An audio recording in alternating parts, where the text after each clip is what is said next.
What if your calling begins with a single voice in the night? Not a dream, not a thought, but a clear, unmistakable voice calling your name. That's exactly what happened to a young boy named Samuel, and it's a story that still echoes with power today. Imagine this. It's the dead of night, the world is quiet. In the ancient temple at Shiloh, a young boy, maybe no older than 10 or 12, is sleeping.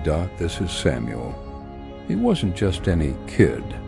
He was dedicated to God by his mother, Hannah, and he served under the high priest, a wise but weary old man named Eli.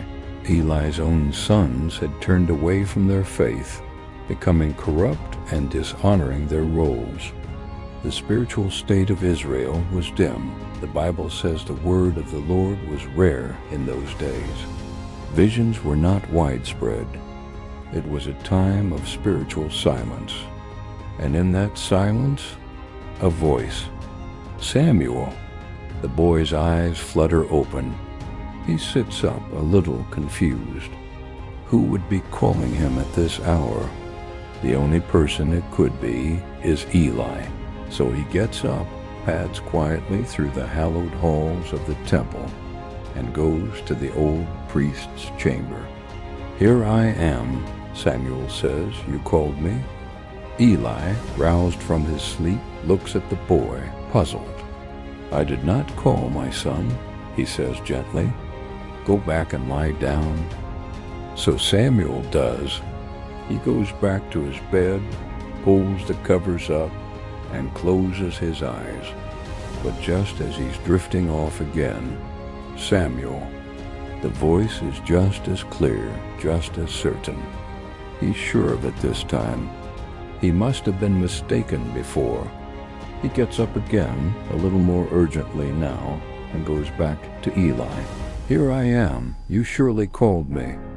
Again, Eli shakes his head, his old eyes filled with a mix of confusion and perhaps dawning realization.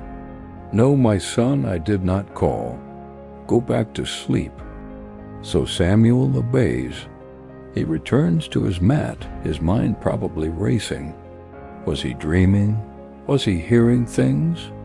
He lies down, trying to make sense of it all, and for a third time the voice pierces the stillness. "Samuel." This time there's no hesitation. Samuel springs up and rushes to Eli. There's an urgency in his voice. "Here I am. You did call me." And in that moment everything clicks for Eli. The old priest understands. This isn't a dream.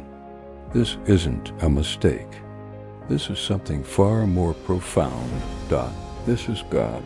After years of silence, God was finally speaking again. And he wasn't speaking to the high priest, the one with all the experience and authority. He was speaking to a child. Eli looks at Samuel, his expression shifting from confusion to awe. He tells the boy, "Go and lie down. And if he calls you again, you shall say, 'Speak, Lord, for your servant is listening.'" Think about that. "Speak, for your servant is listening." It's a posture of complete surrender, of humility, of readiness. Samuel didn't know what God was going to say. It could be comforting, it could be terrifying, but he was willing to listen. He goes back to his bed for the final time. The air is thick with anticipation, and when the voice comes again, "Samuel, Samuel," the boy is ready. He doesn't run to Eli. He stays right where he is and responds just as he was told. "Speak, for your servant is listening." And what God tells him that night is heavy. It's a difficult prophecy about the downfall of Eli's own house because of his son's wickedness. God chose this boy to deliver a message of judgment to his mentor, his guardian. That was his first ever prophetic assignment. It was a terrifying start, but it was the beginning of Samuel's journey, to becoming one of Israel's greatest prophets and judges. His life was forever changed because when God called, he was willing to listen, even when it was scary, even when he didn't understand.